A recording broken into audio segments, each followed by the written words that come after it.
şifa duası. Bismillahirrahmanirrahim. Ya Rəzzaq, soy ağacımda bolluk bəzən qorxu ilə bağlandı, bəzən günah sayıldı, bəzən də ağır zəhmətlə şərtləndirildi. Keçmişdə çatışmazlıq sağ qalma yolu idi. Bugün isə o yol artıq mənim taleyim deyil. Muhammedin nur bilincində soyuma bildir. Bolluk təhlükə deyil, bolluk nizamdır. Mənə aid olmayan yoxluq qorxusu hörmətlə yerinə qaytarılsın. Mənim payıma düşən ruzi sevgi ilə axsın. Bu soyda bolluk yolu indi açılsın. Amin. Niyyət edirəm ki, soy ağacımda bolluğu bağlayan bütün qorxu, qadağa və inanc düyünləri sevgi ilə həll olunsun. Niyyət edirəm ki, bolluk yalnız zəhmətlə deyil, hikmət, nizam və axınla gəlsin.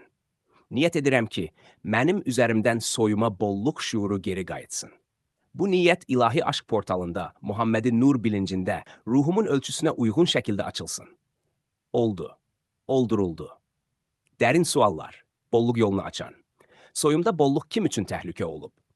Pul və ruzi haqqında hansı qorxu miras qalıb? Bolluk gələndə kim narahat olur? 4. Çətinliklə layiq olmaq inancı haradan gəlir? Bolluk olarsa nə dəyişər, nə itər? Mən bolluğu daşımağa hazırammı? Bolluk bədənimdə harada rahatlayır?